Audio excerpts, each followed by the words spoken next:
Episode 5, The Blitz and the Desert, 1940–1941, September 1940. The Battle of Britain has ended, but the war for the skies has only just begun. Frustrated by his failure to crush the Royal Air Force, Hitler unleashes a new weapon of terror, the Blitz. His goal: to break the will of the British people, to set their cities ablaze until they beg for peace. On the night of September 7th, the air raid sirens wail over London. In the blacked-out streets, families rush to shelters as hundreds of bombers roar overhead. For 8 long months, the Luftwaffe rains destruction on Britain's cities: London, Coventry, Liverpool, Birmingham. The capital burns, flames consume the East End. The River Thames glows red with reflection from the inferno. Churches, factories, and homes crumble under the bombardment. Thousands die, tens of thousands are left homeless, and yet, the spirit of Britain does not break. Night after night, as the bombs fall, the people endure. Firefighters battle the blazes, rescue crews dig through ruins, and the sound of the all-clear at dawn becomes a symbol of survival. Winston Churchill calls it their finest hour. In his speeches, he reminds the nation, and the world, that tyranny will not prevail. Even as the Blitz kills more than 40,000 civilians, Britain stands firm. Trains keep running. Children are evacuated. Newspapers still print. The nation learns to live with war, under the constant thunder of the sky. By May 1941, the bombing reaches its peak. The night Coventry burns, the destruction of the House of Commons, and the near destruction of London's docks. But the Luftwaffe begins to tire, losses mount, and soon, Hitler's eyes turn east, toward his next great gamble, the Soviet Union.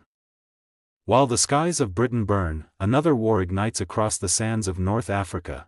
Italy, under Mussolini, dreams of empire. From their colonies in Libya, Italian forces invade Egypt in September 1940, hoping to seize the Suez Canal and threaten British control of the Middle East. But the British strike back. In Operation Compass, General Wavell's forces, outnumbered nearly 10-1, push deep into Libya. Tens of thousands of Italians surrender, their army collapsing in the desert heat. Humiliated, Mussolini calls for help, and Hitler answers. In February 1941, a new commander arrives in Tripoli, General Erwin Rommel. Young, daring, and brilliant, he commands the newly formed Deutsches Afrika Korps, the Afrika Korps.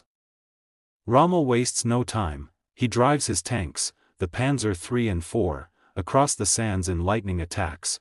Within weeks, he retakes Cyrenaica and pushes the British back to the Egyptian border. The British fortress of Tobruk is surrounded. The siege will last for 8 brutal months. Rommel's tactics earn him a new nickname, the Desert Fox. He becomes a legend, admired by friend and foe alike. In the vast emptiness of the desert, war takes on a strange new rhythm. Sandstorms replace smoke, mirages blur the horizon, columns of tanks move silently under the sun, while soldiers fight not only the enemy, but the desert itself: thirst, heat, and endless dust.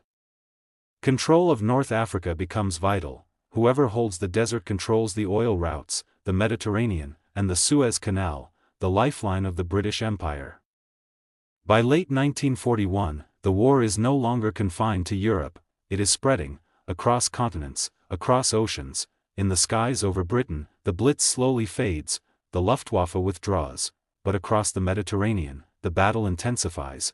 German and Italian planes attack Malta, the key island fortress that guards the supply routes to North Africa. At the same time, far to the east, another storm brews. In Asia, Imperial Japan is expanding rapidly, seizing French Indochina and threatening British Malaya and American interests in the Pacific.